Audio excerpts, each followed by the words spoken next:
Baba yetu, merci pour ta vie. Asante juu ya uzima wako. Nous pouvons respirer. Tunaweza kupumzika. Tu nous donnes chaque jour ce qu'il faut pour notre vie. Kila siku unatupatia yenye nafaa juu ya maisha yetu. Sois béni. Ubarikiwe, Sois loué. usifiwe, Sois glorifié. utukuzwe. Aide-nous, Seigneur. Utusaidie Bwana. Pardonne-nous nos manquements, Uturumie makosa yetu puisque nous en avons beaucoup. kwa sababu tuko nayo ya mingi. Ne nous regarde pas directement. Usituangalie mara moja. Regarde-nous au travers de ton sang précieux. Tuangalie kupitia damu yako ya damani. À la croix, tu as dit, Kwa msalaba ulisema tout est accompli. yote imetimilika Et nous le croyons. na tunaiamini. Sois avec nous. Uwe pamoja na Regarde-nous en grâce. utuangalie katika neema. Au nom de Jésus-Christ. Mjina la Yesu Kristo. Amen. Amen. Que Dieu vous bénisse. Mungu amebariki. Restez debout. Baki wima. Nous allons lire Tutasoma dans Jean chapitre 15, Yohani sura 15.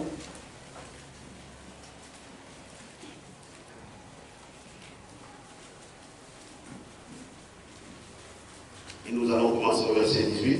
Tutaanzia shairi ya 18. Nous irons jusqu'au verset 20. Tutafika mpaka shairi ya 12. Si le monde vous hait, Kama dunia inanichukia, sachez qu'il m'avait haï avant vous. mjue ya kwamba dunia ilinichukiaka mbele banichukie mweye. Si vous étiez du monde, Kama mlikuwa kama dunia, le monde aimerait ce qui est à lui. dunia ingelipenda ilikuwa yake.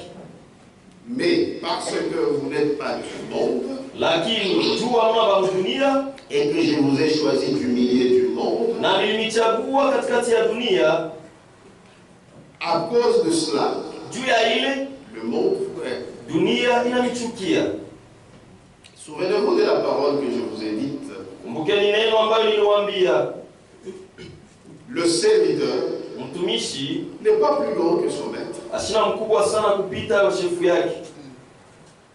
N'est pas plus grand que son maître. Asina mkubwa sana kupita shefu yake. Voilà pourquoi vous dites à Jésus. S'ils m'ont persécuté, Kama baliniteswa mie, ils vous persécuteront aussi. bataniteswa na mwe vile vile.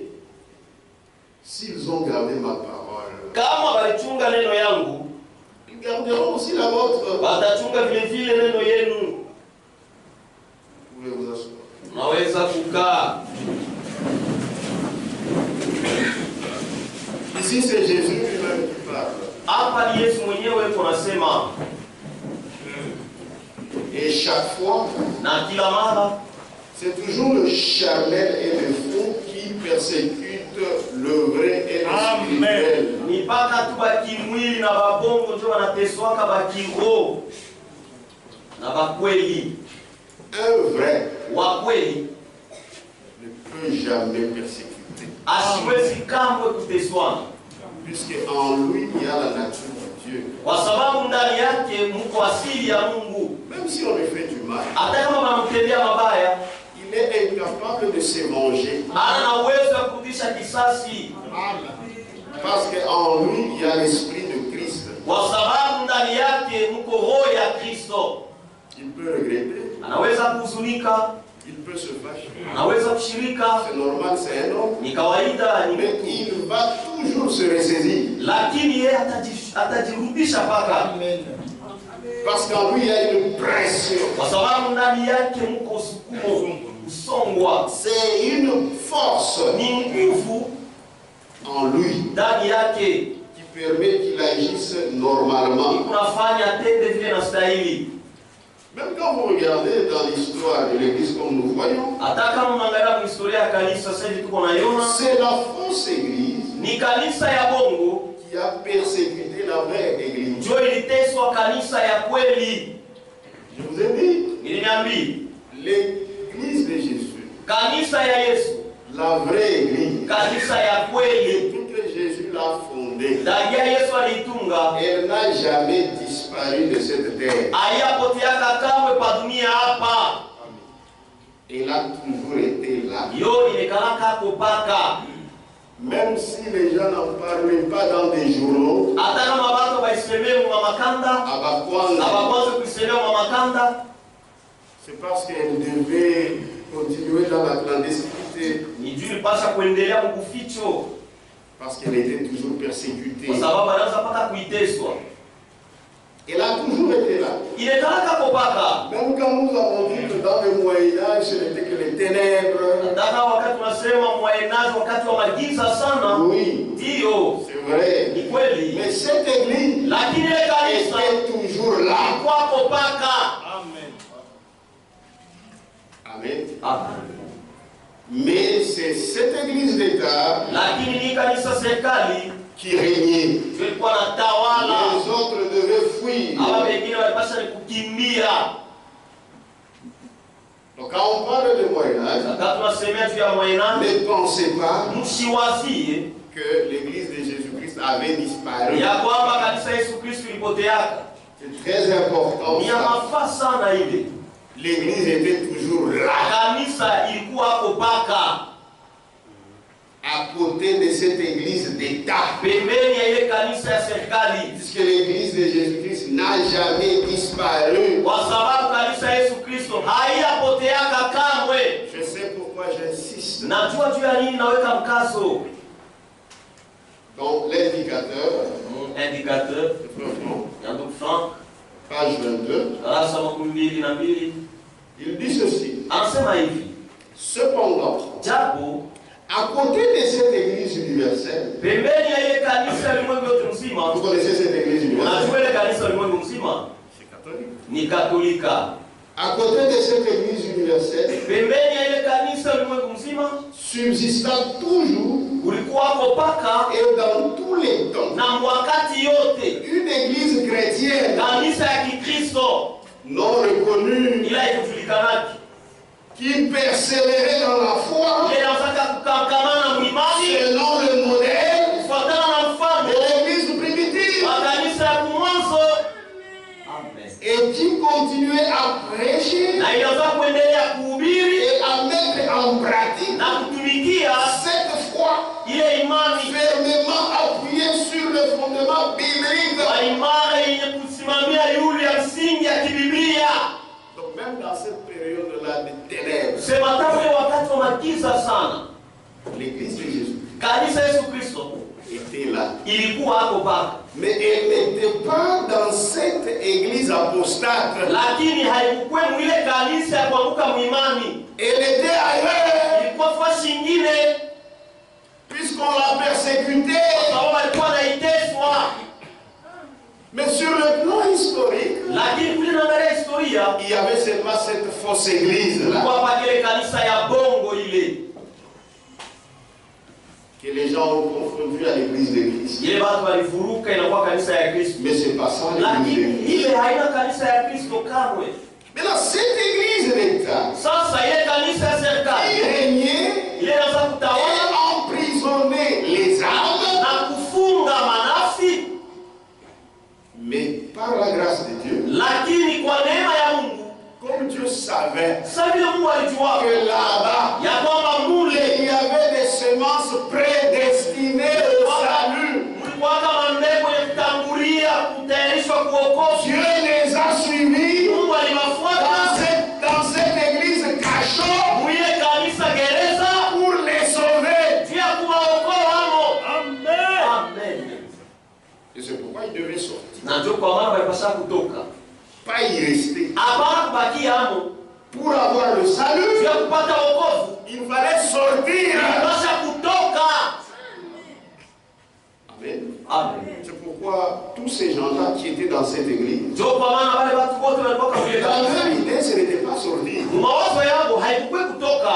Ils pensaient dire des choses bibliques. Banaanza kuwazia kusema vitu vya kibiblia. Peut-être leurs responsables comprendront. Saa zingine wakubwa yao wataelewa, Mais la Bible dit, lakini Biblia inasema abandonnez-la. mwiache. Amen. Et plus tard, ils ont compris qu'elle ne changera pas. Na kumwenda masiku wakaelewa ya kwamba Ça veut dire qu'ils haisabadilika. en sont sortis. Amen. Amen. Et nous sommes arrivés Na tunafika près de la réformation. karibu na reformation, Mais nous avons parlé lakini tulisemea de la période avant la réformation. wakati ile nafuata reformation, mais ile natangulia reformation. De la période avant la réformation. Wakati natangulia reformation. Dans cette église, Mwile kanisa, Dieu a suivi des gens. Mungu alifuata batu. Ce n'est pas dans cette église qui était l'église de Jésus. Aina mwile kanisa ndio kulikuwa kanisa ya Yesu. L'église de Jésus était à côté. Kanisa ya Yesu ilikuwa pembeni. Mais Dieu avait vu là-bas Lakini Mungu aliona kama des gens prédestinés au salut depuis l'éternité. bado mtangulia kuokovu tangia milele. Voilà pourquoi. Ndio kwa maana Il devait commencer quelque chose là-bas. alipasha kaanza kitu kimwa fulani kule.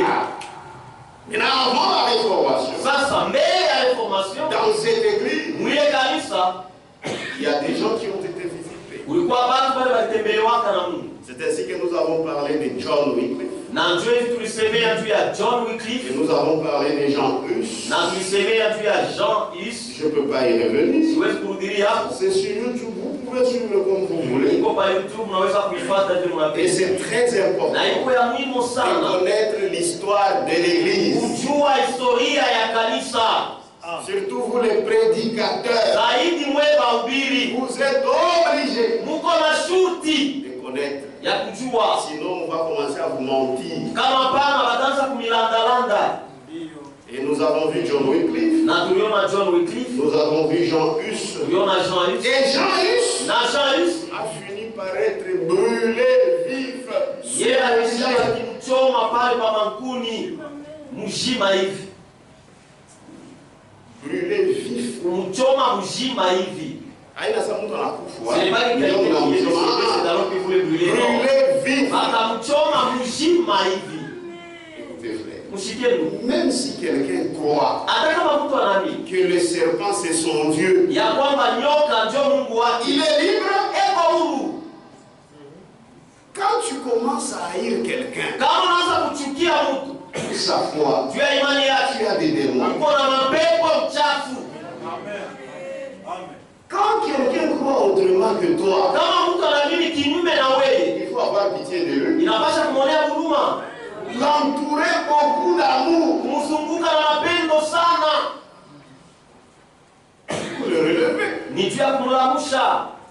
C'est pourquoi nous qui croyons la vérité, Ndio kwa maana si bali tunaamini ukweli, nous tolérons tout le monde. tunavumiliaka batu wote. Amen. Amen. Amen. Avec les musulmans, Na Waislamu tu es avec eux sans problème. uko nabo bila mambo, Avec les catholiques, na Wakatoliki sans problème. uko nabo bila mambo, Avec les pentecôtistes, na Wapente sans problème. bila mambo, Avec les balombi, na Balombi tu n'as pas de problème. hauna mambo. C'est pour qu'un jour, quand tu vas les aider, Ni juu siku moja, siku yote wasaidiaka ils puissent entendre. baweze kusikia. Mais toi, tu es conflictuel avec tout le monde. Lakini wewe mtu mafitina na batu bote Quand on te pose la question, pas de baikulize tuliza, c'est pas là, c'est pas là. Mais qui vient? Ça c'est de l'insolence. Mais dans ton cœur, Lakini moyo wako tu sais que unajua ya kwamba ils sont dans les faux, tu as pitié d'eux. lakini kuna huruma juu yako. Tu ne dois pas maintenant être leur ennemi. Haupashe wewe ukuwe adui wako.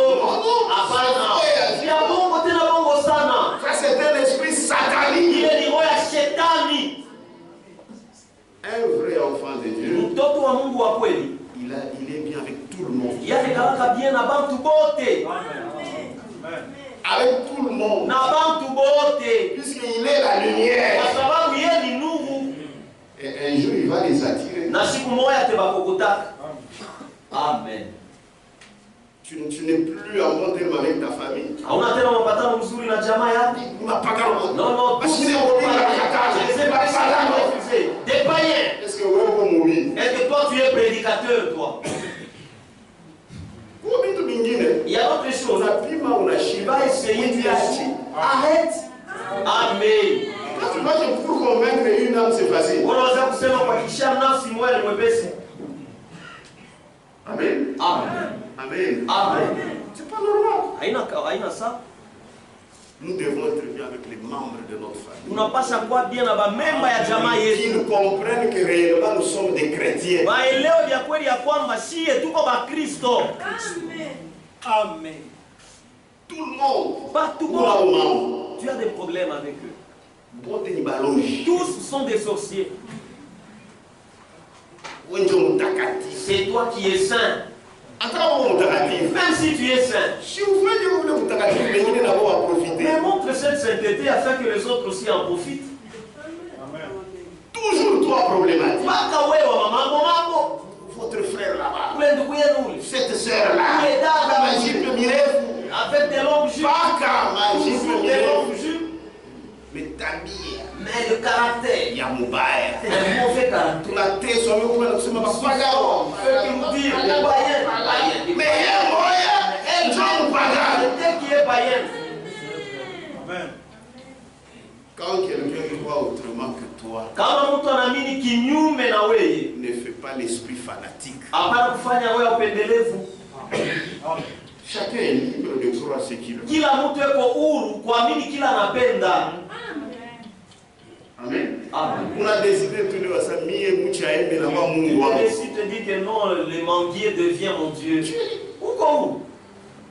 Ce n'est pas pour cela que batakuchukia. Haina tu ya hiyo. Il y a quelqu'un qui te hait, c'est-à-dire il est saisi des démons. C'est la vérité. Ni ukweli. Il faut l'aimer. Inapasha kumpenda. Ndio atakushikia. C'est là qu'il va Même à t'écouter. il faut pas être Même moi, chaque jour tu me fais des choses païennes, mais moi je vais t'écouter. Je suis pas t'écouter. Mais si takushiki. Même si atawamini na yeye mmoja. Même si tu façon ya kumkokota. il y a une manière, une façon de l'attirer. Mfagano kwa kuhubiri. Toi, païen, viens ici, je vais te prêcher. Il va venir. Et tu atakuya. Tu viendras pas. Ashtakuya. Mon frère, karibu mbele. Ndugu yangu, approche un peu. Ndio mtoto ya Mungu. Tu sais, tu es aussi enfant de Dieu. Ah bon? Ni kweli? Anaanza kukushikia. Et il commence à t'écouter. Pagano ngalo sio ipenta. Païenne, regarde comment tu Tumba wewe. Prostituée, toi. Ah.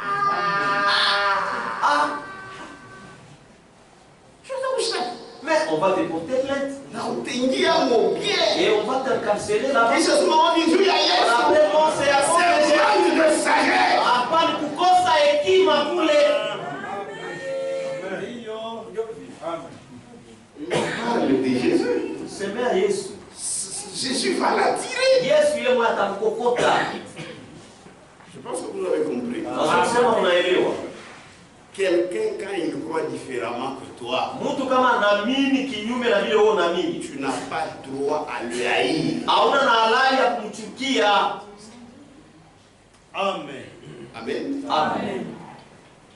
Il faut seulement garder ton âme contre ceux qui le croient. Inapaswa kuchunga nafsi yako kinyume na vile yeye Mais anaamini. pour les autres choses, Lakini juu vitu vingine vyote, il en a le droit. eko navyo halali. Pourquoi tu ne vis pas avec païen celui-là? Baba yako? Non. Hapana? Non, non, non. Hapana. Même s'il ira en enfer, Hata kama akienda mais mkono, d'abord c'est ton père. lakini mbele ni baba yako. Amen. Avant de m'enfer, je me ferai chez vous. Avant d'aller en enfer, mais réjouis-le quand même. On a arrêté de m'enfer, mais c'est ton Et puis tu commences encore à le faire souffrir ici. Non. Hapa, Changeons de comportement. mbadilishe namna yetu ya kujitwala. Amen. Amen. Nous connaissons la vérité. Tunajua ukweli. La vérité doit nous affranchir Ukweli unapaswa tutie huru. de toute cette haine-là. Ile chuki yote ile. Il y a d'autres qui se cachent seulement. Kuko wengine wanafichamaka tu. Ils sont comme ça. Beko vile. Ils n'aiment pas leurs frères, Abapendake leur famille. yabo Mais mjamaa. quand ils ont cru le message, Lakini wakati ils commencent à se cacher puisque ce sont des païens. sasa fichania mkongo wa ujumbe sasa tuli baba wao. Hapana ni vya bongo. Amen. Que Dieu vous bénisse. Mungu alibariki. Je pense que Na wazia kwamba vous avez compris. mnaelewa. Amen. Amen. Quelqu'un qui croit, Mtu la nami que ce tabernacle ici, ya kwamba hii tabernacle hii c'est ça son Dieu. Eko huru. Oh non, oh non, on cherche à faire de les lapider, qu'ils soient tués. Non, il est libre. Eko huru. Mais là, lakini kule ceux qui se disaient l'église de Dieu, ils ont tué. baliua.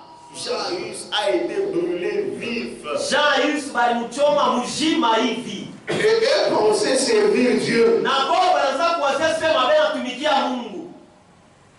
Et c'est ce que Jésus a dit. Na ndio Yesu alisema. Il y a des gens qui vous tueront. Kuko watu watamiwaka croyant servir Dieu. Bakiamini asema bena tumikia Mungu. Et on l'a tué sans pitié. Na baliua bila guluma. Les gens pensent que tu vas balancer. Batu wanaweza kusema ni mantombo sur eux. C'est vrai. Ni vya kweli. Et elles-mêmes reconnaissent ça. Na wao wenyewe wanatambua ile. Que nous avons tué. Kwamba vya kweli tuliua. Et c'était même justifié. Na ilikuwa taya kuhesabiwa. Le père de l'église dont je vous ai parlé. Baba yangu ya kanisa ils ont justifié la chose. Alihesabia kile kitu. Amen. Parce qu'ils ont cru le mensonge. Juu baliamini bongo. Alors il faut les tuer. Ça c'est la pasha kubaua. C'est la manière de sauver ceux qui sont vivants. Ni namna ya kuokoa wale wenye kuwa bajima. Puisque si vous les laissez, kama mmebacha, ils vont les entraîner dans cette doctrine.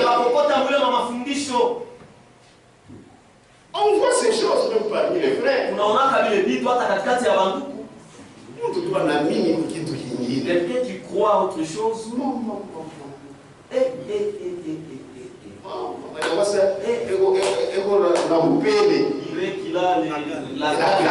Mais comment vous allez le ramener à Christ?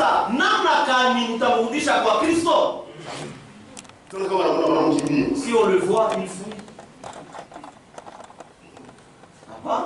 C'est faux. Ni bon. C'est faux. Ni bien bongo. Quelqu'un peut commettre ces erreurs. Mtu anaweza kukotola.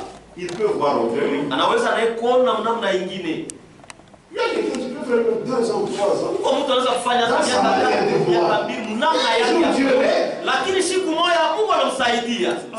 Amen. Quand quelqu'un vit encore, kama mtu angaliki na il y a toujours de l'espoir. Mpaka tumaini. Amen.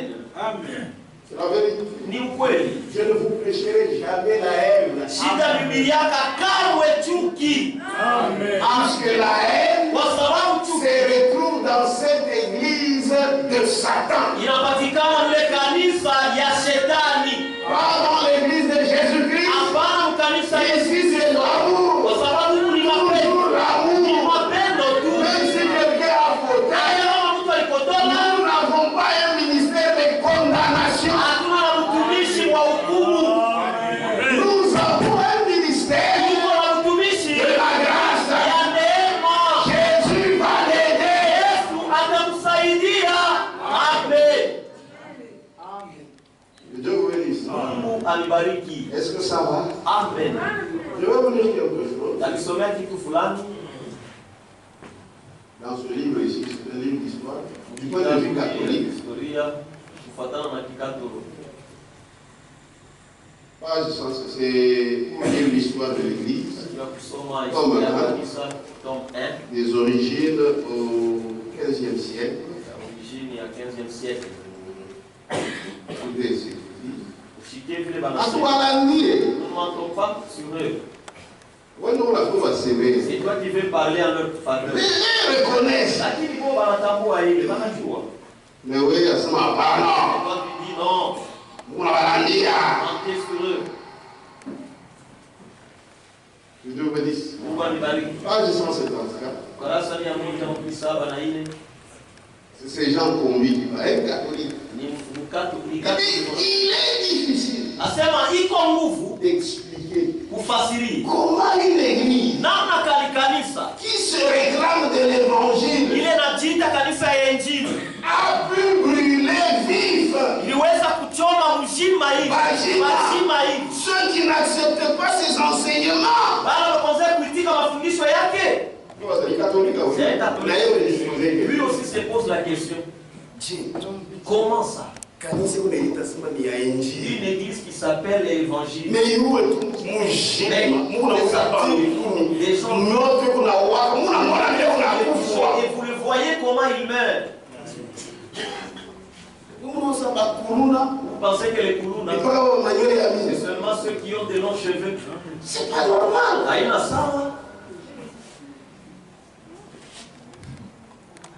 Sous certains aspects, la chrétienté était un régime, sinon totalitaire, du moins totalisant et contraignant. Pour sa survie, elle a utilisé les moyens de la justice du temps, la torture et la mort. Il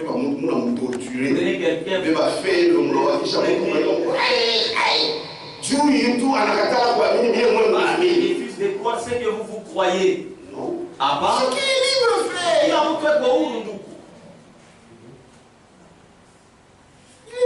est libre.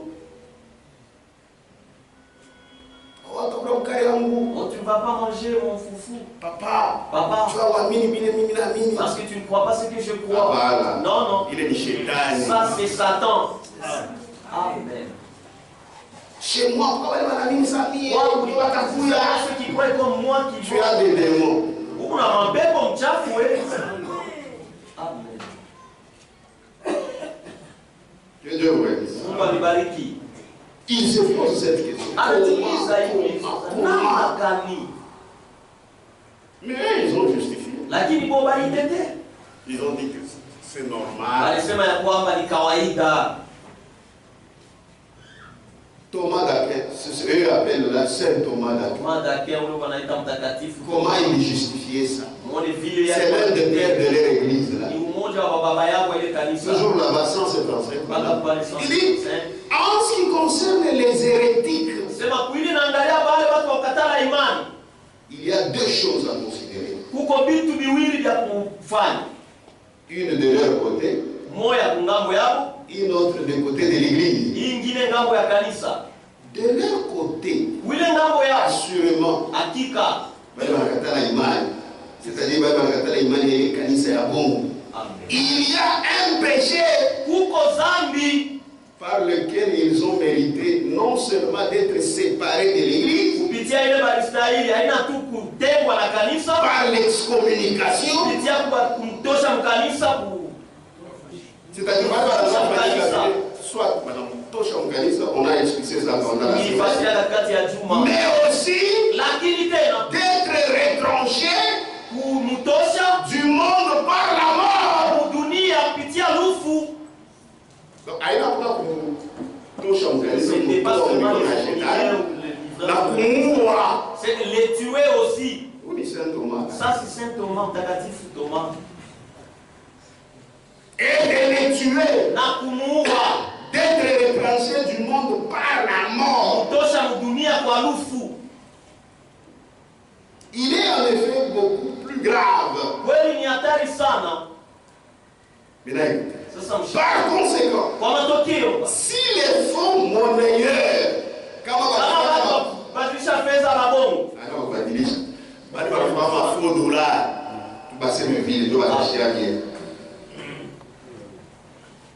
par conséquent, si les faux monnayeurs ou autres malfaiteurs sont immédiatement mis à mort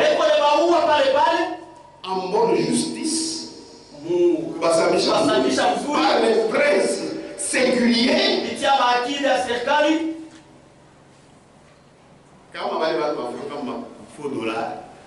il n'a pas ça.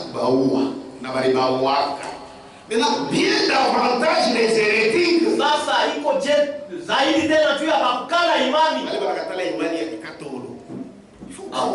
Il faut aussi les tuer. Donc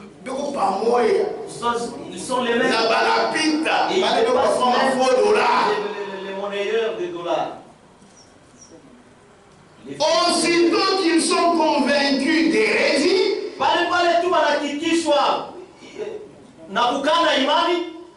pourrait-il être non pas seulement excommunié, mais très justement mis à mort?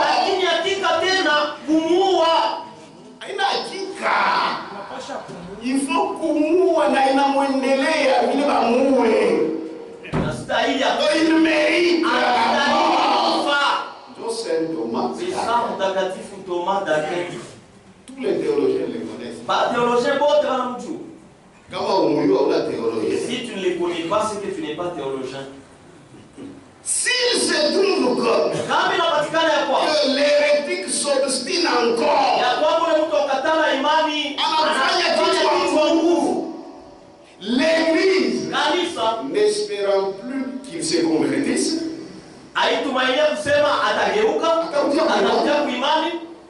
pourvoir au salut des autres, il n'a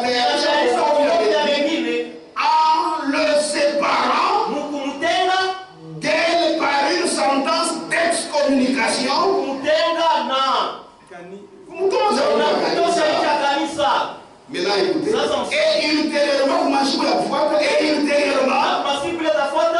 elle abandonne au jugement séculier pour qu'il soit retranché du monde par la mort.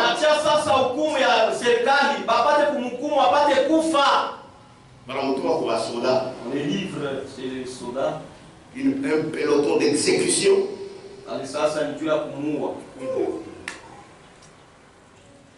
Saint Thomas d'Aquin. Ils ont tué. C'est une église souillée par le sang. Et puis ils sont très sincères. Très sincères.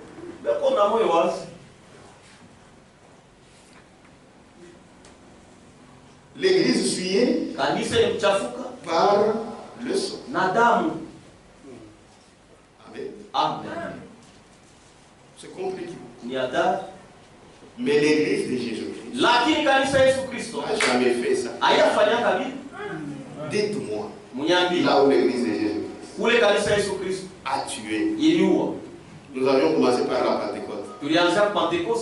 Est-ce qu'elle a tué? Ça n'a pas tué. Ça a reçu la semence de Jésus-Christ qui engendre les fils et les filles. Cette église, c'est une église de vie. Ça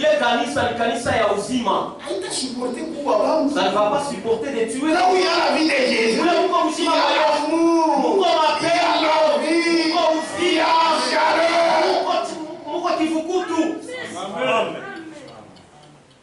Il n'y a pas l'amour. Il n'y a pas la haine. Si tu as la haine, tu es de notre église.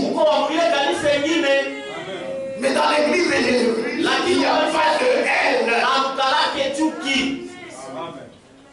Il n'y en a pas. L'église de Jésus n'a jamais fait ça.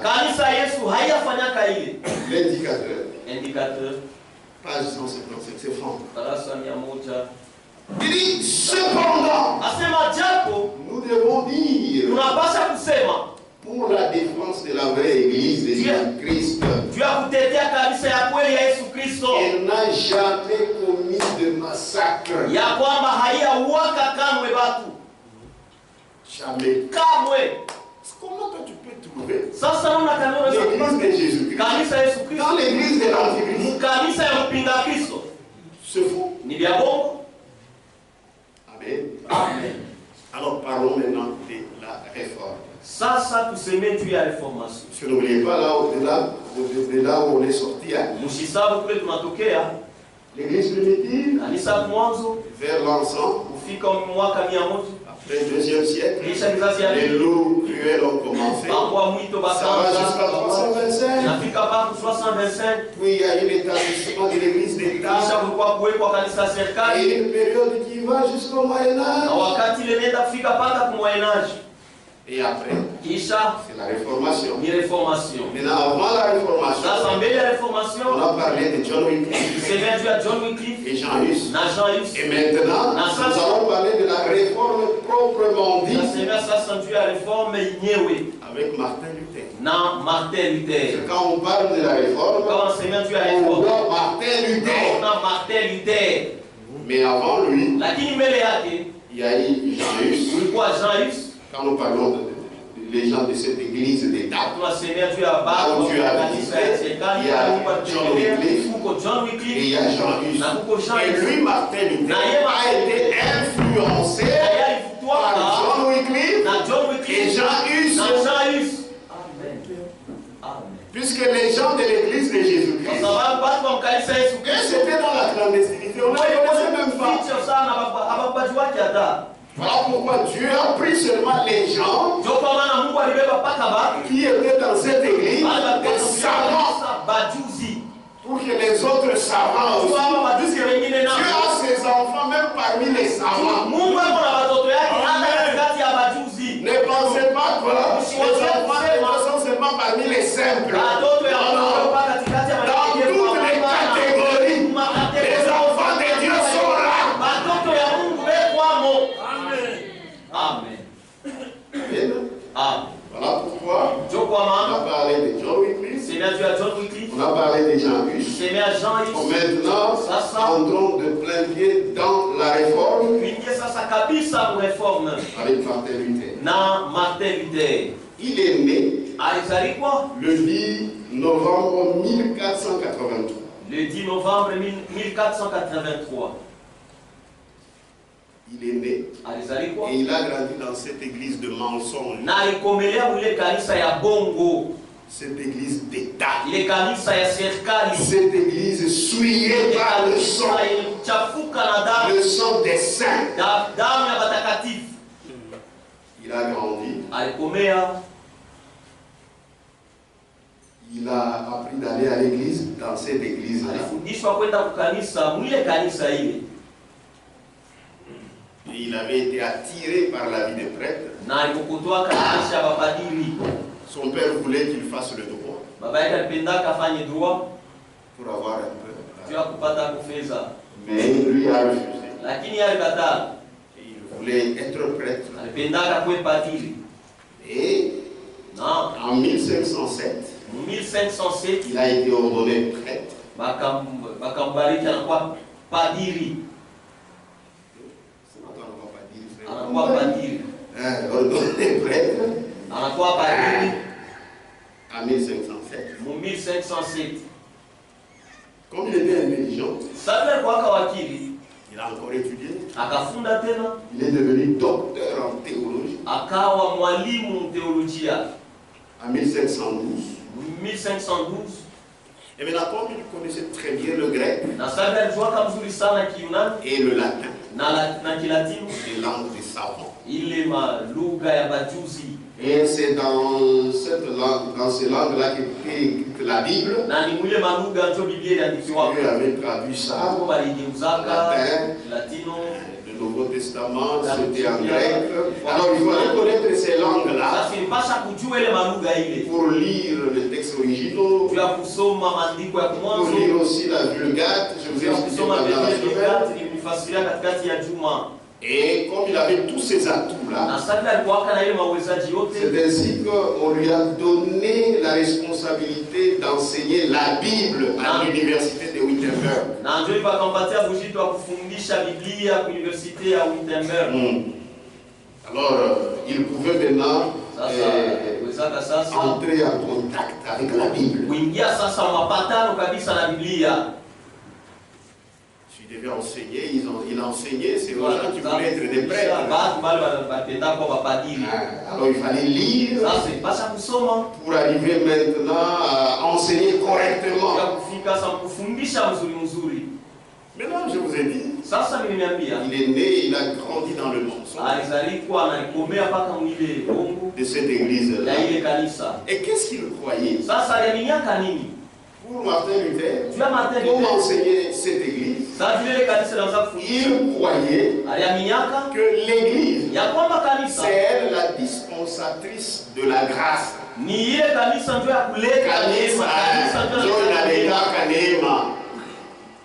C'est ce qu'elle croyait. Et pour Martin Luther, l'église, c'était les prêtres, basés sur la loi de l'église et basés sur les tribunaux de l'église. C'est ce qu'on appelle le droit canonique. C'est comme des juristes. Donc l'église a ses tribunaux.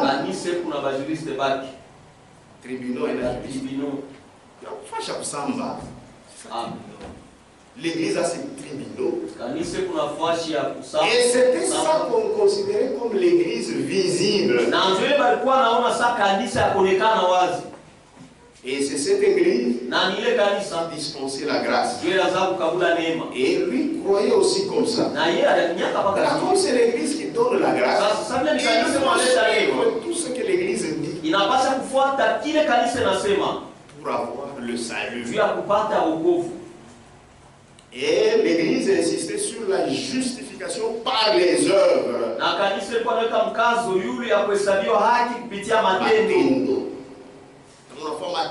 Si tu fais beaucoup d'œuvres, alors que tu peux être sauvé. Donc ça dépendait de la force de quelqu'un. La force de résister. Donc le salut par les œuvres. Et puis les bonnes œuvres.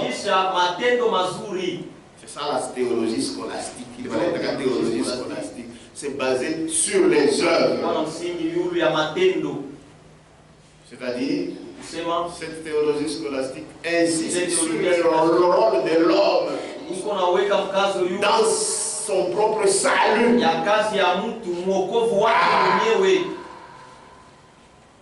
C'est pourquoi, frère, comme la fausse doctrine, il y a des fausses doctrines que et les gens d'autrefois avaient déjà goûté dehors. Vous ne pouvez pas mourir par ton incompétence. Toi, prédicateur, c'est ça l'incompétence. Tu viens, les choses que Muntu alikuwa kamutoji, Martin Luther alishutula, mais weye unaanza tena kuinunisha. Commence à les retourner. C'est notre frère. Aujourd'hui, il vient nous prêcher le salut par les œuvres. Là, on ne va pas te laisser. C'est faux. Parce que ce sont des choses déjà réglées par quelqu'un qui était en toge. Il ne connaissait pas beaucoup de choses. Il ne connaissait pas beaucoup de choses.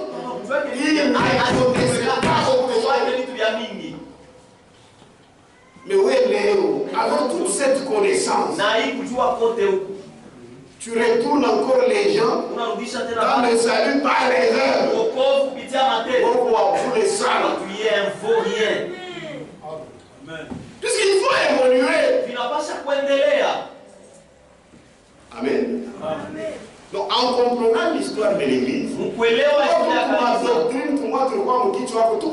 a certaines doctrines qui étaient dans ta tête. Ça tombe. Ce sont des choses déjà résolues. Et nous chantons même dans des cantiques.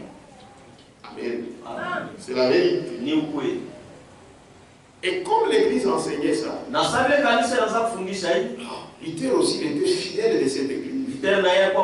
Lui aussi a essayé d'avoir le salut par ses œuvres. Mais il a senti que la paix là, il ne l'avait pas.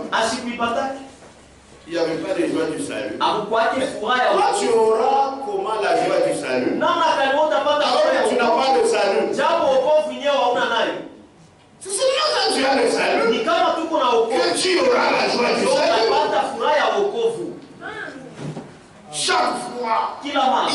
sentait ses péchés lui revenir toujours dans son cœur.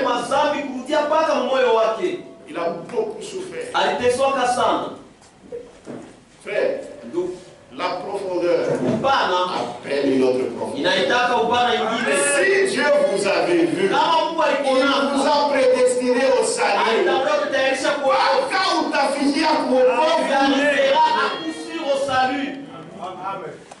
Il est allé à Rome. Il pensait maintenant à s'approcher de la sainteté. Et quand il est arrivé là-bas, maman,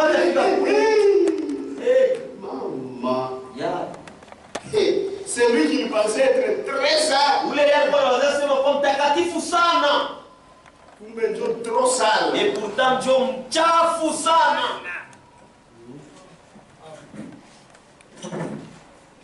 Une mauvaise vie. Maisha mbaya. Des femmes. Mwanamke. Il était très triste. Alizunikaka sana. Et quand il en était revenu, na wakati alirudiaka, de la même manière, il a détourné son cœur de Rome. C'est comme ça qu'il a détourné son cœur. Alors il était déçu. Maintenant, comme c'était le professeur des Saintes Écritures, Dieu aussi l'a sauvé par les Saintes Écritures. Amen. C'est ainsi que, en lisant, il fut éclairé par une écriture de Romains. Romains chapitre 1. Verset 16, 17.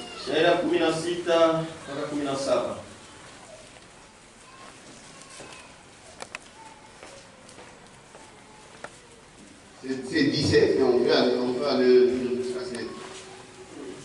On peut commencer par 16. 17, c'est une écriture d'Abat qui lui avait répété, que Paul avait répété ici. C'est Mouroula. Car je n'ai point honte de l'évangile.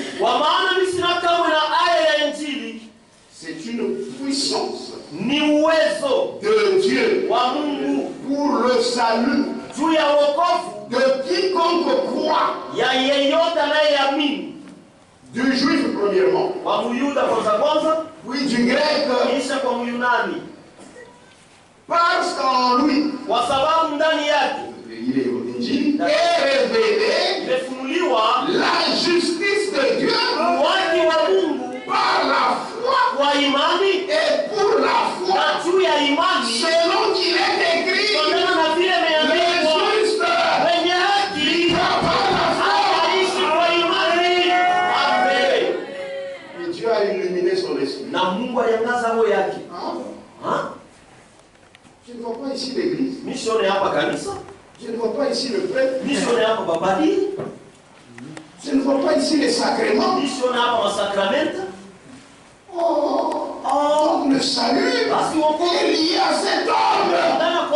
Et Jésus-Christ qui nous a présenté dans l'évangile. Ah, c'est fini. Il a saisi ça. Il a senti une paix. Donc, ce n'est pas sur mes œuvres. Non, c'est sur une seule œuvre qu'il a accompli. Donc je dois vivre de ça. Si le diable vient, il me dit, tu n'as rien fait. Tu n'as rien fait. Je dois lui dire, oui, je n'ai rien fait. Jésus a fait.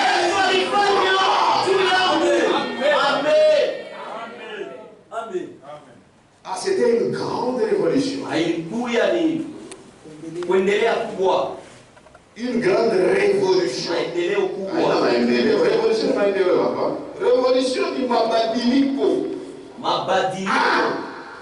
C'était une grande révolution.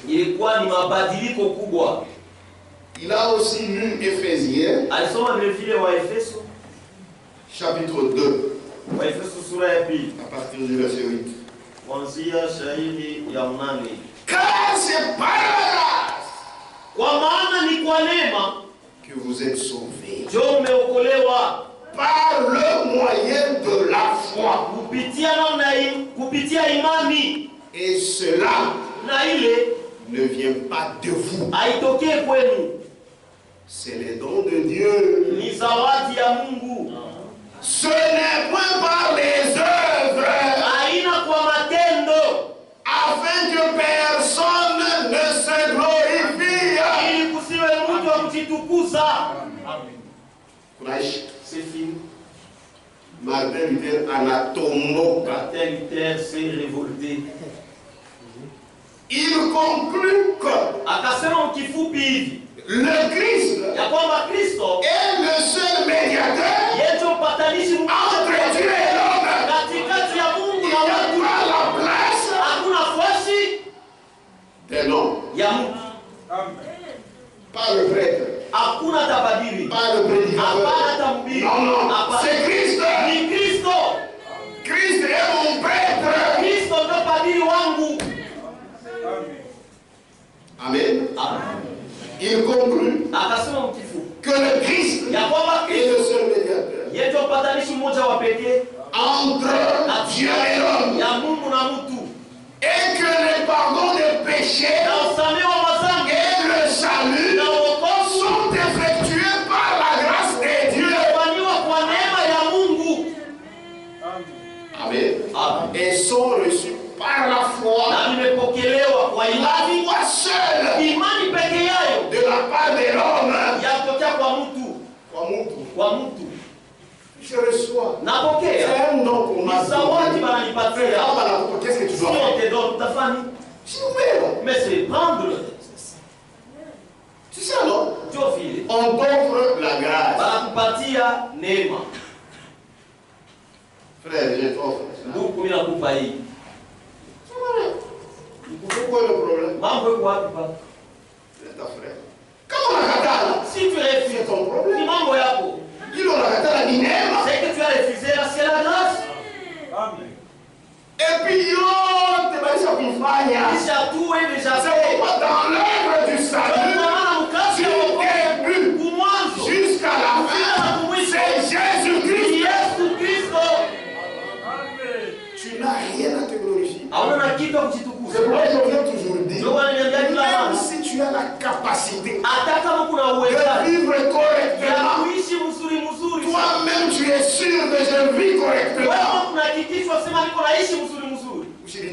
Ne demande pas par la grâce. Puisque si Dieu t'abandonne,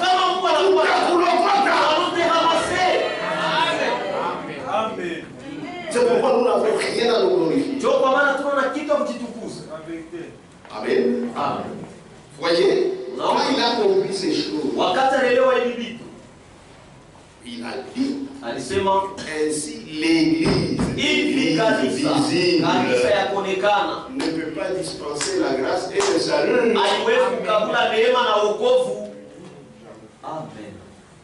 Celui qui donne, c'est Jésus. Donc ce sont des vérités. Depuis longtemps, on a déjà éclairé. C'est pourquoi les gens commencent à dire, le salut dépend de l'église.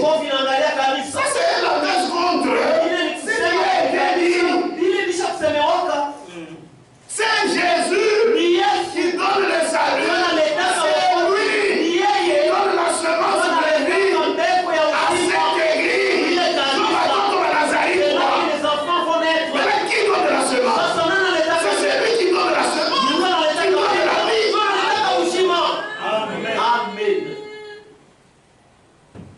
Amen. Il a compris. Il a encore conclu que cette église visible, on voit il y a les prélats, les évêques, la hiérarchie.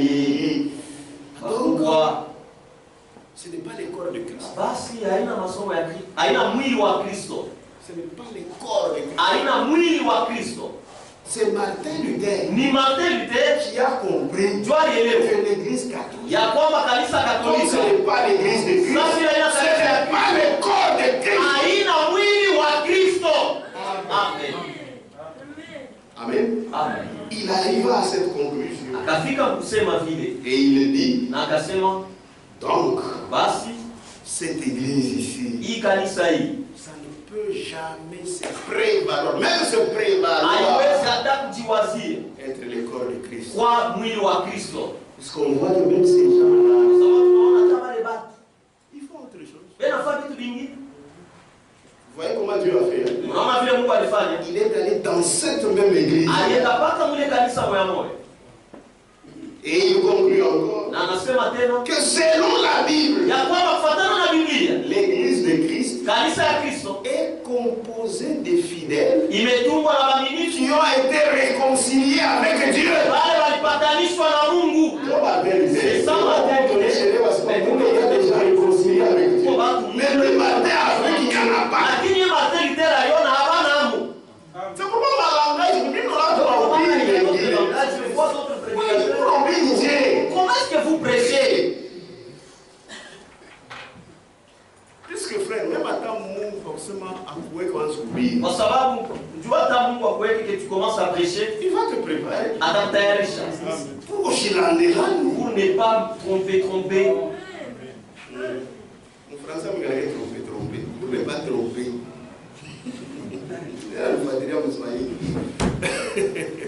Que Dieu vous bénisse. C'est pas normal. Quelqu'un qui ment, par où vous allez commencer? Puisqu'il est tellement coupé tout entier. Laissez-les prêcher seulement. Mais ça va s'effacer. Parce que l'église est bien enseignée. Vous savez que vous êtes très bien enseigné. Même si quelqu'un vient avec ses folies, laissez-les, il va partir. N'en faites pas de problème. Pourquoi il a dit ça? Il va partir. Amen. Vous connaissez. Mais si vous ne faites pas aussi attention, la connaissance enfle. C'est pas bon aussi. Chacun donne à l'état ce qu'il a. Donc il faut aussi supporter. Mais ouais, mettons dans ton cœur. Ici, ce n'est pas ça. Il y a ma femme là-bas. Mais l'important, tu prends. Puisque pas la tobie, il a Dieu de parler avant. Quand il va prêcher, ce n'est pas tout ce qu'il va prêcher, c'est faux. Non. Il y a ce que tu vas prendre et ça va beaucoup. Mais l'autre là, tu dis, ici, mon frère, il y a un problème. Là, vous mettez de côté. Et vous continuez toujours à l'aimer. Vous continuez toujours à l'estimer. Et Dieu vous bénira. Si vous avez ma faute, c'est seulement pour prendre les fautes, enregistrer les fautes. Là, il a dit quoi? Vous êtes des moqueurs. Dans l'église de Jésus-Christ, nous venons pour manger. Si je vois l'os, je mets de côté. Je prends la viande et je mange. Amen. Que Dieu vous bénisse. Puisque les hommes de Dieu, ce sont des hommes de Dieu. Tu te moques de lui. Dieu, il a aussi c'est ça. C'est comme ton père. Il reste ton père. Même s'il est ivrogne.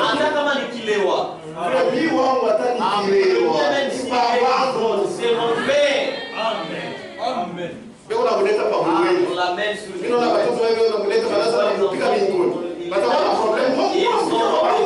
avec moi pour t'annoncer mon père. Mon père. C'est ça.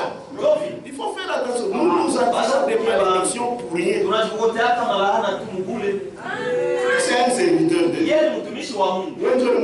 C'est toi qui l'as mandaté. La connaissance n'est pas la même chez tous les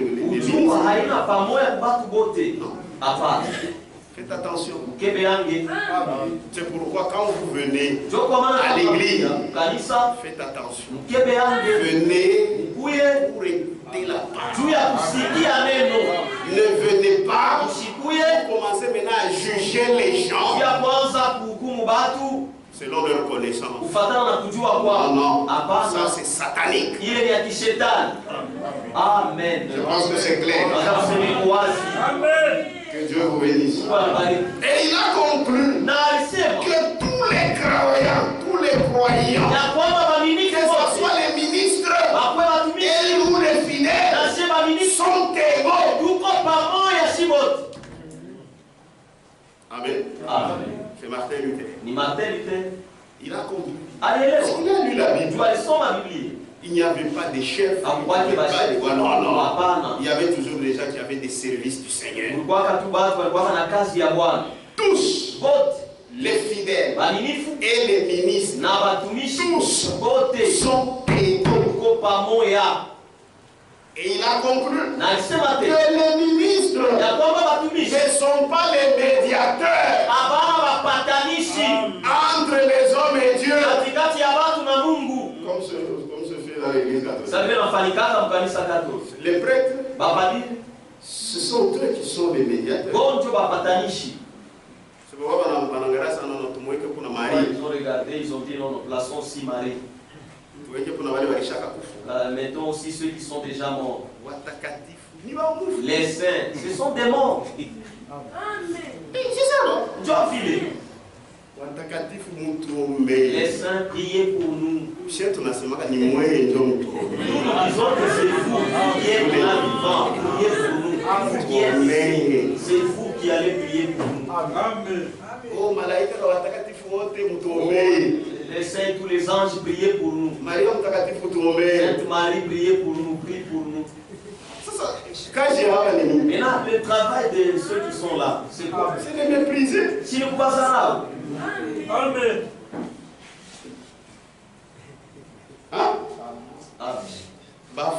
Les morts, priez pour nous.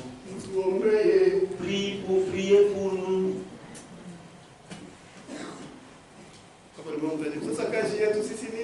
Là, vous allez répondre. Quel est notre travail?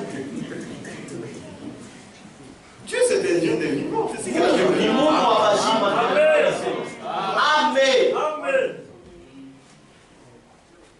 Amen. Amen. C'est la vérité. Moi, ministre, même si je suis ton pasteur, je ne suis pas un médiateur entre toi et Dieu. Non. Amen. C'est Jésus-Christ. C'est pourquoi si tu viens compris, nous accomplissons l'écriture qui dit, si deux personnes s'accordent pour demander quelque chose, au nom de Jésus, Amen. Ce n'est pas que je suis ton médiateur. Alors là, tu vas commencer à me prier, moi. Frère Kisimba, prie pour moi. Papa, nous tous, nous avons besoin d'un seul médiateur. C'est Jésus-Christ. Amen. Oh, maintenant dans cette époque, le médiateur c'est Branham. C'est faux. Lui-même n'a jamais prêché. Oui, quelqu'un qui tremble là. Il a placé la photo de Branham. J'ai vu c'est lui qui est le médiateur en ce moment. Amen. Amen. Ça, ce sont d'autres fous. Amen. C'est vrai. Ça, ce sont d'autres fous. Amen. Prends même la photo de Branham. C'est ça le message. Le message. Djumbe. Lisez l'histoire de l'église. Vous trouvez ces choses. Kama mnasoma historia ya kanisa, tunaona vitu vya hivi. Même après l'église primitive. Hata ile kanisa kwa mwanzo. Notre apôtre c'est Paul. Pourquoi Paul? Est-ce qu'il y a des gens qui avaient commencé à adorer Paul? Amen. Amen. Si nous voulons comparer. C'est en ce moment-là qu'on devait commencer à l'adorer. Amen.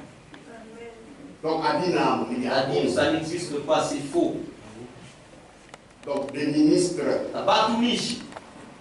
ils ne sont pas des médiateurs.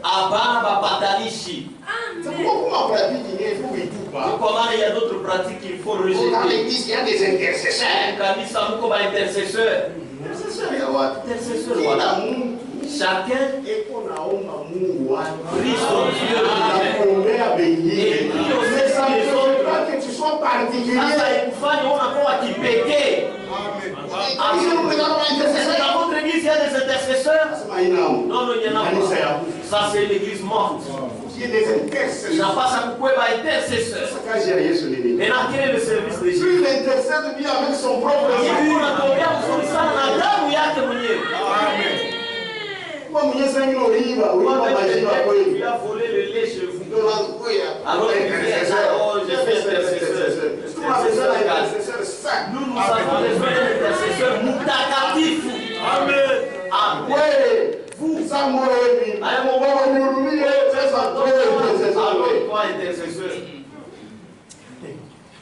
un intercesseur faillible. Un intercesseur kotola. Amen. Mais il y a un seul qui était sur la terre ici. Il a dit, qui peut m'accuser? Personne n'avait levé son voix. Est-ce que oui? Est-ce que toi? Comment on permet que tout le monde soit connecté, est capable de dire, il peut m'accuser de mais il est où qui met? Et ailleurs, tous les Carolina, mais elle va d'accuser. Pourquoi nous avons besoin d'un seul intercesseur? Jésus-Christ.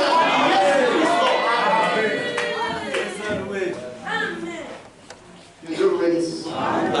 Est-ce que vous êtes content? Amen. Dieu m'envoie mon. Ce sont là les choses de Dieu. Maintenant vous voyez, ça mnaona.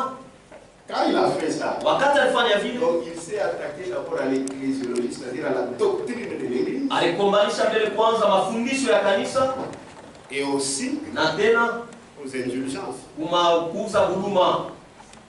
Puisqu'il n'est pas indulgence, kwa sababu ile makuza huduma, parce qu'on pensait que l'église ilikuwa ni jua anaweza kuanza kusema kanisa iliweza kuokoa, pouvait remettre les péchés iliweza aux gens, kurumia mazambi batu. mais ça wanasema hapana, non, c'est Jésus. C'est fini. C'est fini. C'est pour lui le croyer. Chacun qui a accès directement à Dieu. Pas en cherchant des intermédiaires. Direct. Puisque Pazia il passe au cas. C'est beauté. Nous tous, qu'on a vis-à-vis. Nous sommes là vis-à-vis.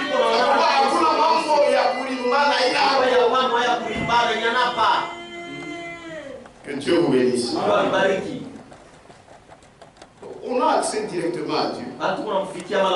Puisque chez Bote, nous sommes des sacrificateurs. Des prêtres. Chez Bote, nous sommes prêtres. Chez Bote, nous sommes des prêtres. Apocalypse. Ufunuo. Il n'y a pas un prêtre de quelqu'un ici. Apocalypse. Ufunuo. Chapitre 1.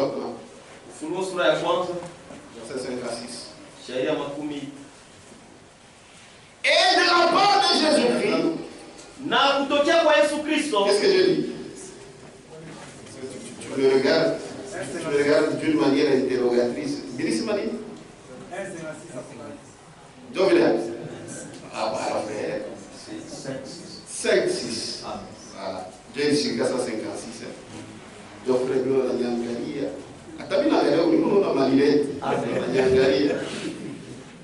Et de la part de Jésus-Christ, na yatokea kwa Yesu Kristo, le témoin fidèle, mshuhuda mwaminifu, le premier-né mzaliwa wa kwanza des morts, katikati ya wafu, ces rois de la terre. Na kila bafalme hapa dunia. À celui qui nous aime. Wa yule anayetupenda. Mambo inaanza. Problème comment? Qui nous a délivrés. Unalitufungula. De nos péchés. Toka mazambi zetu. Par son sang. Kwa damu yake. Même Léo. Hata aujourd'hui. Il est à côté là. C'est son sang. Ni damu yake. Amen. Et qui a fait de nous. Na alitufanya. Un royaume. Ukoani. Ufalme. Et qui a fait de nous un royaume. Na alitufanya ufalme.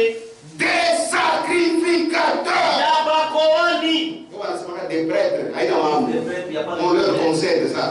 Et qui a fait de nous un royaume. Na alitufanya ufalme. Des sacrificateurs. Ya bakoani. Pour Dieu son Père. Ya Mungu baba yake. À lui soit la gloire. Et la puissance au siècle des siècles. Nous tous, nous sommes un royaume des sacrificateurs. Un royaume des prêtres. Que Dieu veut. C'est la Bible. C'est ça la réalité de la Bible. Mais aujourd'hui, il y a des gourous qui se montrent comme des médiateurs. N'a pas pour tousser. Même si vous voulez tousser, vous devez d'abord poser la question. Ni tousser, Papa Pasteur. Baba Pasteur, ni Kofore. Je confonds. Non, non, il ne faut pas tousser. Sinon les démons vont entrer dans la casserole.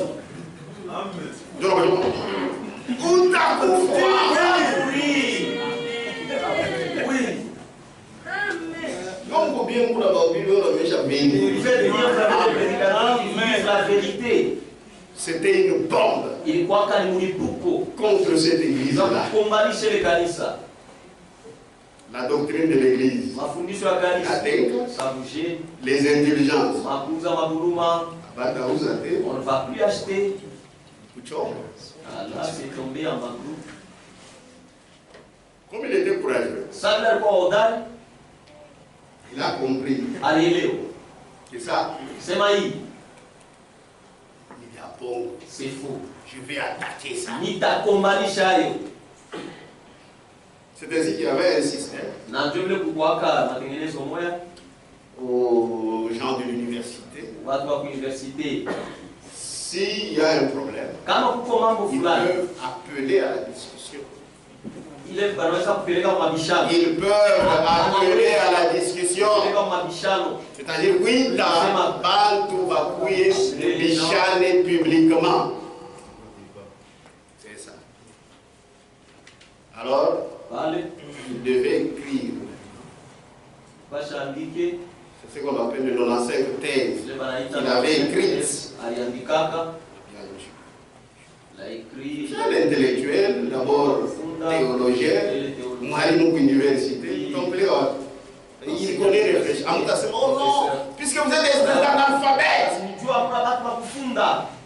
Pourquoi je voulais aujourd'hui amener vos enfants à l'école? Oh non, l'école c'est pour les diables. Envoyez les enfants à l'école. Il y a d'autres choses dans c'est prédicateur. Déjà dit non, il n'a pas été. Il s'embrouille. Or, on a vérité à mon âge. Pourtant, tu as la vérité à midi. Mais Dieu, à la bande, tout le monde comprend. Et dans l'alphabet, qu'est-ce qu'il va dire? Est-ce qu'il connaît lui? Non, non, il est en train de alors il faut leur enlever cette raison, amener vos enfants à l'école. Qu'ils étudient, même à l'université. Comme on a tu as les moyens, paye. Tu cherches des bonnes écoles, ils étudient. Pour les enfants, ils étudient. Non, nous allons au ciel. Il ne faut pas envoyer les enfants à l'école.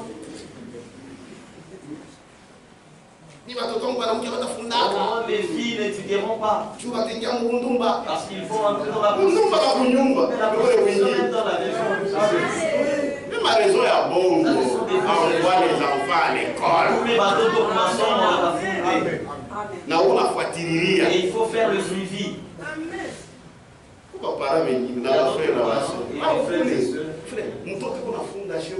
L'enfant étudie, mais il ne sait même pas là où l'enfant étudie. L'enfant qui est de l'école, il était ici. C'est-à-dire, nous commençons à attendre première, jusqu'à première, jusqu'à sixième. 20 écoles. Est-ce que tu es vraiment parent, tu es vraiment maman, tu es vraiment papa? C'est pas normal. Ah, il y a ça. Dans une année, il y a dans 6 écoles. L'enfant entre ma somme 6 ans. Il va ici, il quitte. Il va là-bas, il quitte. Moi j'avais étudié, mais sur mon milieu. Secondaire, moi j'avais étudié dans 2 écoles seulement.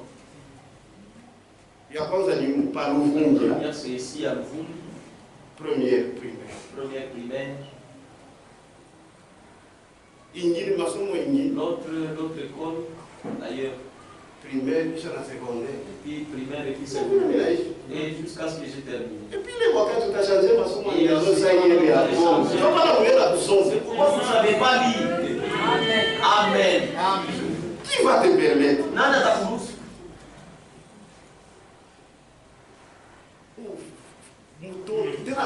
L'enfant et puis nous. On a changé 6 fois une année. On a changé 6 fois dans une année. Qu'est-ce que tu cherches? Tu vas ici, va là-bas, va là-bas, va là-bas, va là-bas. Ainsi de suite. Papa, la fin, il dit, Baba, en tout cas, c'est félicitations. Ça, il est libre. Envoyez vos enfants à l'école. Ne vous excusez pas. Mais nous vivons normalement. Cherchez l'argent. Nous allons au ciel. Non, tu as des démons. C'est faux. Il y a bongo. Il y a des démons. Frère, pourquoi tu n'écoutes pas? Non, non, frère, nous allons au ciel. Tu as des démons. On a un peu comme ça.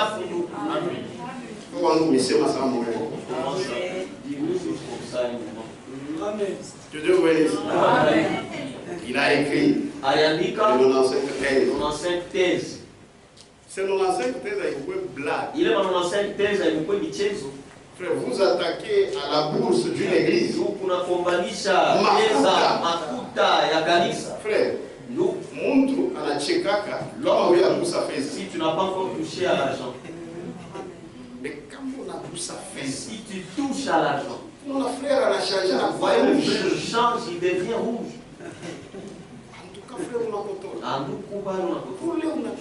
là, tu as dépassé les bornes. Là, parler. Mon pasteur a tout aimé. Même chez les pasteurs, on n'ira pas. Jamais. Parler, on exagère. Là, tu as dépassé. Même s'il faut que j'aille chez Satan, j'irai. L'argent. Alors, allez. Le pape était très fâché. Papa, il chiricata ça. Puisqu'il attaquait ça. D'abord, c'était un intellectuel. Il connaît les Écritures. Et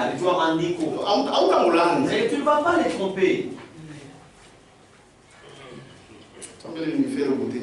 C'est moi, Micha. Amen. Attendez, je vais vous faire goûter. Est-ce que vous aimez le Seigneur? Amen.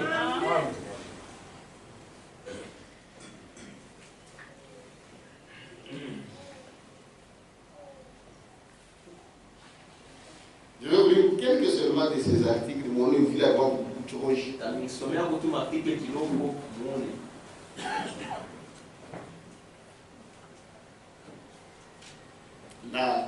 La réforme Martin Luther. Écoutez, à la thèse 21. Thèse 21. 1, 2, 3 jusqu'à 95. 1, 2, 3, fica para 95. Et il écrit, il dit ceci. Anaandika anasema hivi. Ils errent donc, les prédicateurs des indulgences qui disent que par les indulgences du pape, l'homme est quitte de toute peine et qu'il est sauvé. C'est faux. Tous ces prédicateurs qui disent ça,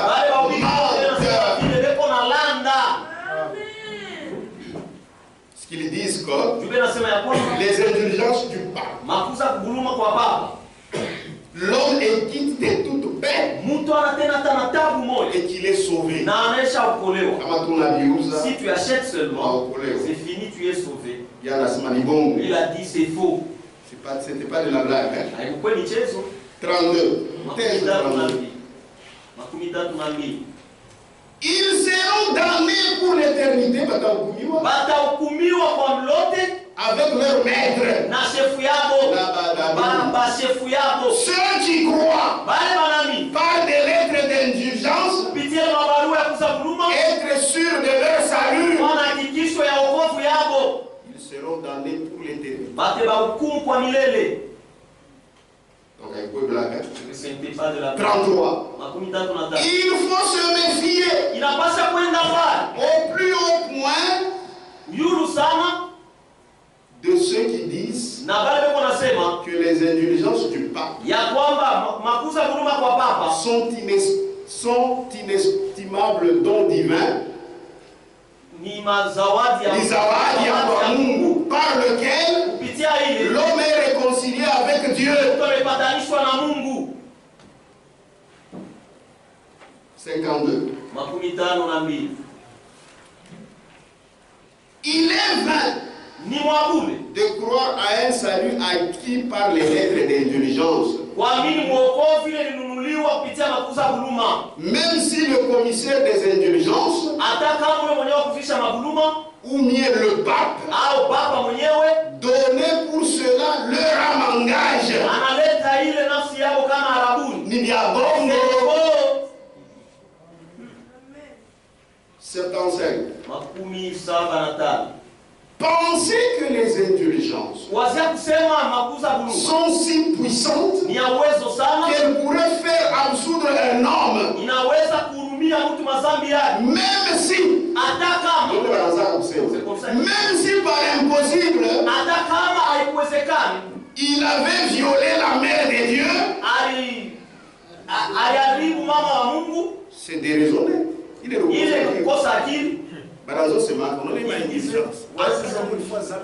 même si tu as commis n'importe quel péché, violé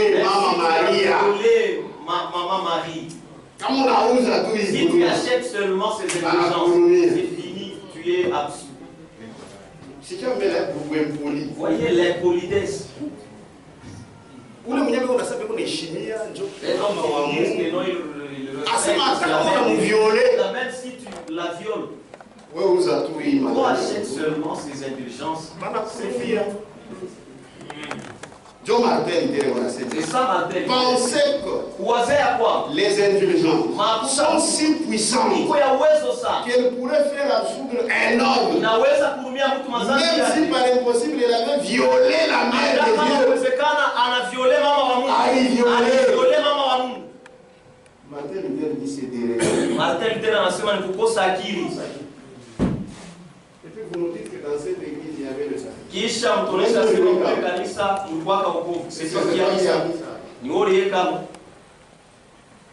y en a deux.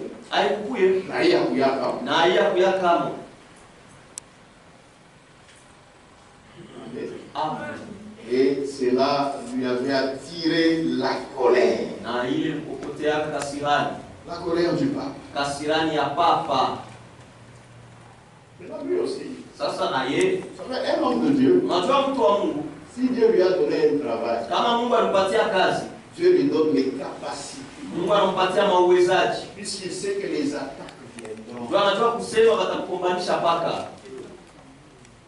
Et il lui donne aussi les capacités de réfuter les contradicteurs. Tupa nje mapinganizi. Et il a pris cela. Na alibeba ile. Il a cherché seulement un jour Alitafuta tu siku moja. où beaucoup de gens viendraient Ule batu ba mingi batakuyaka. à une chapelle là. Kanisa moja hii. Il y avait aussi une occasion là où on commémorait la mémoire de tous les saints. Kule walikuwa nakumbuka watakatifu wote. Le jour de Toussaint. Siku ya Toussaint. C'est comme ça qu'ils appellent ça. Tous les saints. Maintenant on a mené les reliques des saints. Sasa wanaanza kuleta vitu ya bafu na mifupa ya bafu. Pour que les gens viennent prier. Tout va trouver baombe. Tous les saints prier pour nous. Alors matin on a ça. Matin il a regardé la vie ça. Voilà, c'est ces jours qu'ils viendront lire. Alors qu'il vient, il a collé là. Maintenant, tout le monde qui passait, qui disait, ah, il a dit, tout celui qui va nier, je l'attends. Nous allons discuter. Il y aura un débat. Débat, mais il y a tout. Amen. Celui-là vient, regarde. Il y a pas. Moi, je ne saurais pas. Il y avait un qui avait fait la tête du. Moi, je peux. C'est ma mine à ils ont commencé. Il a été vaincu. Là, il commença maintenant à décoller. Il a insulté. Non, ce n'est pas question de s'insulter, non. Donc, même quand vous disputez, il y a d'autres personnes. Il n'a pas d'argument. Là, qui nous engouffre. Et il t'insulte. Il te méprise. Sarah. Regarde au Soudan. Maintenant, oui. Maintenant, toi. Il m'a insulté. Toi aussi, ton nez. C'est fini.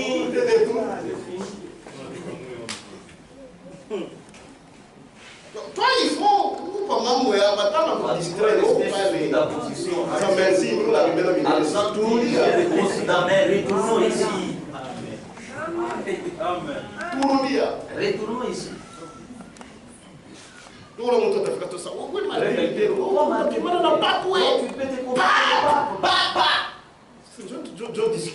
C'est ça la discussion. Non, ce n'est pas question de débat. Le problème, c'est ça. Amen. Oui, assemblée comme on est trois. De trois personnes. Avec celles qui ont. Mais ce n'est pas ça. Amen. Amen. Ce n'est pas ça. Un frère expliquait. Un jour, il était allé. Sachez-moi l'étape. Chez frère Barillé. En Suisse. Il dit, il arrive. C'est un prédicateur. Un prédicateur de la le prédicateur ici. Là, onction la bouille. Moi, cette onction vient seulement quand il y a beaucoup de gens.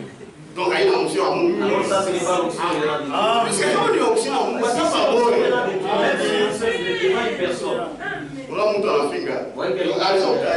Il a déjà préparé la prédication. Ça va t'achiquer. Il faut sentir aujourd'hui. Regarde. Trois. Ici, l'un là-bas, l'autre à la fin. Ça, non, il faut y apporter l'évangile. Non, je vais apporter l'évangile. Mais ça, ce sont des démons. C'est que tu as préparé. Même si c'est une personne. Amen. Alors il arrive. Là, c'est en Suisse, frère. Au Suisse. L'aéroport, tout ça, débat. Donc ça m'attend. Non, l'heure de culte. 19h. À 19h. Ah, on peut voir.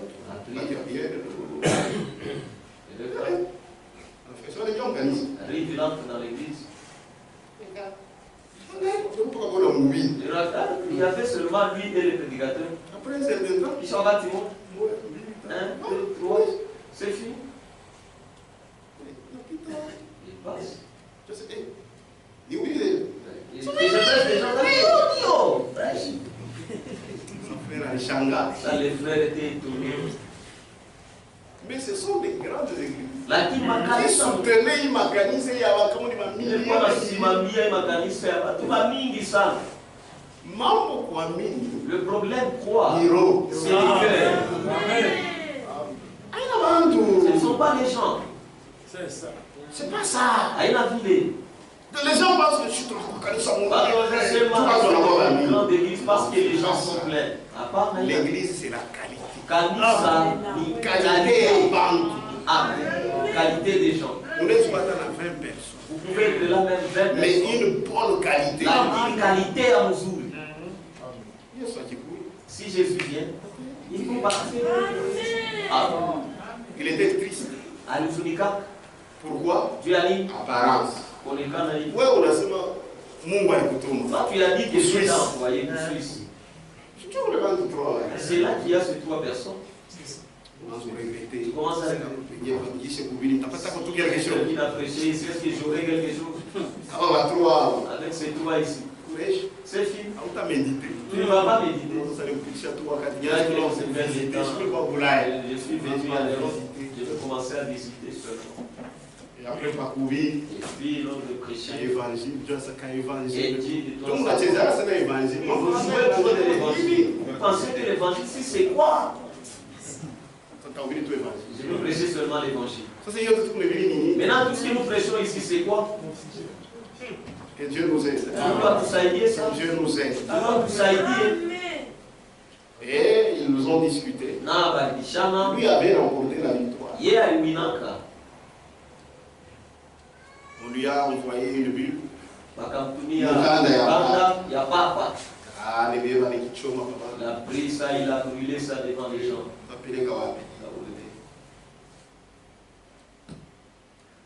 Il était sûr que ce qu'il faisait c'était correct.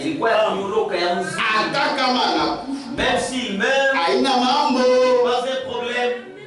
Amen. Que Dieu vous bénisse. Et après, il a compris encore une autre chose, j'allais oublier, c'était nécessaire.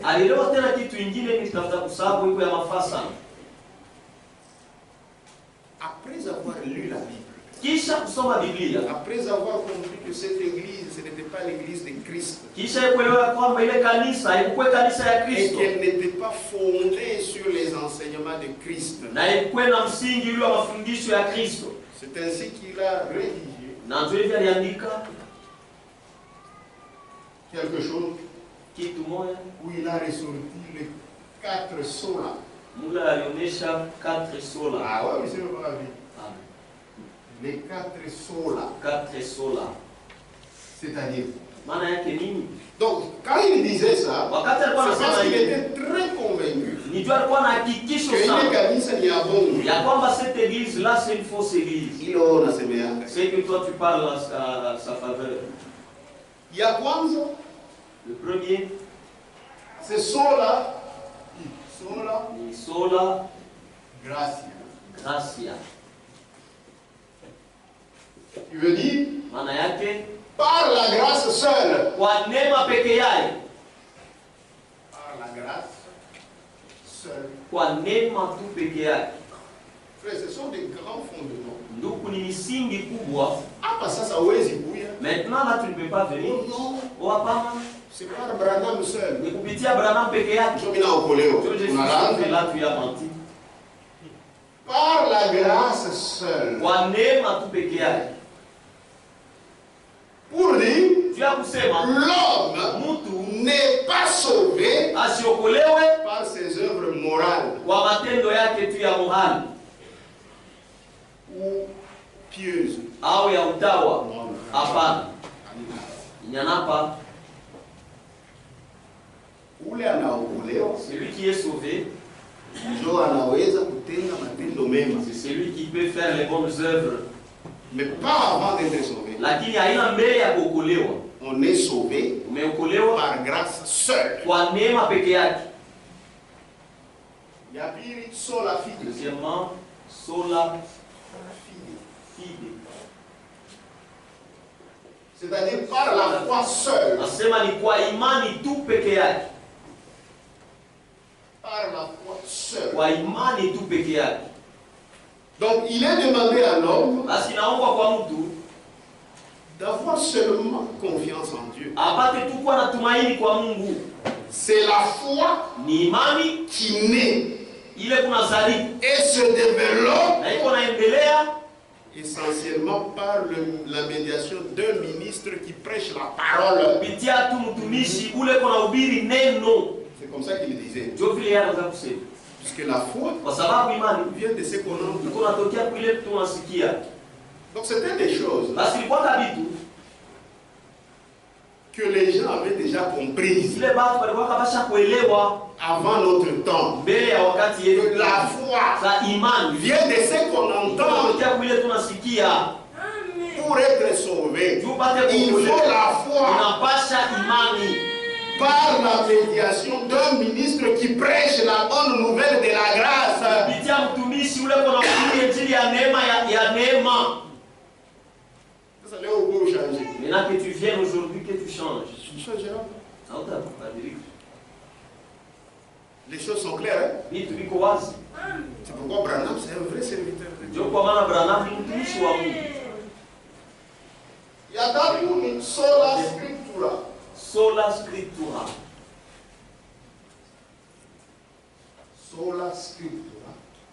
Qui veut dire par les saintes écritures seules. Kwa maandiko takatifu tu peke yake.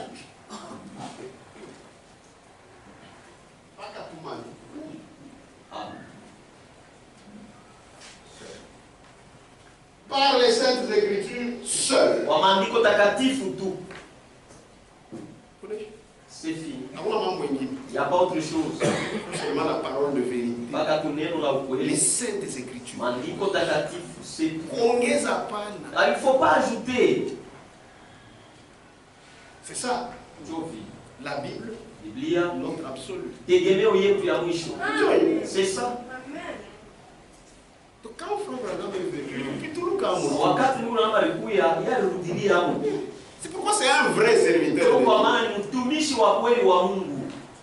C'est pourquoi la réforme, c'est nous qui la continuons. Pour retourner à l'église primitive. Amen. Amen. Il y a une. Quatrièmement.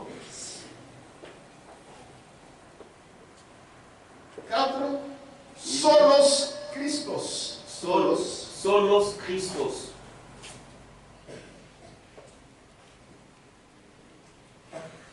C'est-à-dire par le Christ seul. Christo tu peke yake.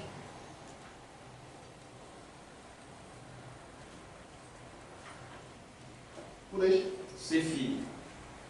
Donc Christ seul, il explique, Christ seul, terminé par son sacrifice sur la croix, une justification et une guérison qui sont transmises par l'évangile. C'est tout. C'était le pilier de la réforme. Il y a réforme. Maintenant, regardez les dénominations. On va continuer. Tout est Est-ce qu'ils sont dans ça? Jamais. On ajoute des choses. Et quand vous ajoutez des choses, le salut ne dépend plus de la croix. Ça, ce sont vos histoires. Amen. Amen. Donc, on a vu cette réforme. Avec Martin Luther. C'est pourquoi on l'a appelé un nouveau commencement. La réformation, c'est un nouveau commencement. Par rapport à cette église apostate.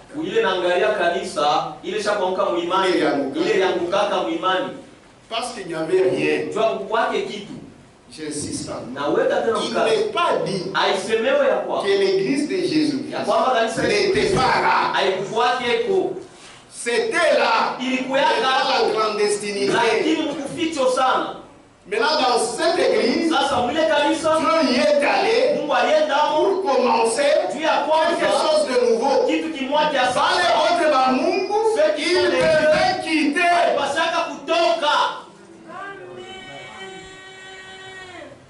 Que Dieu vous bénisse. C'est comme ça que la réforme a commencé. Et comme on est toujours dans le temps de la réforme, on va continuer jusqu'à ce que on va aller trouver la pleine restauration dans laquelle nous sommes maintenant. Maintenant, vous allez comprendre. Toi, tu es de quelle église? Amen. Parce que ce que tu devais être ces jours-là, ça va se manifester maintenant. Tu devais être du côté de Jésus, du côté de son église, ou du côté de l'antichrist. Puisque l'antichrist disait que le salut est là-bas, alors qu'il n'y en avait pas.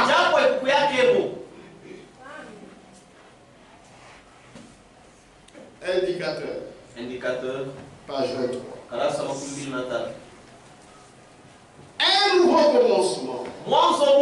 C'est par Luther que se fit en son temps une percée décisive de la parole de Dieu.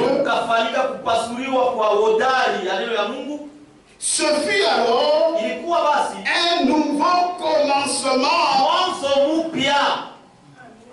Il publia le message de la justification par la foi en Christ.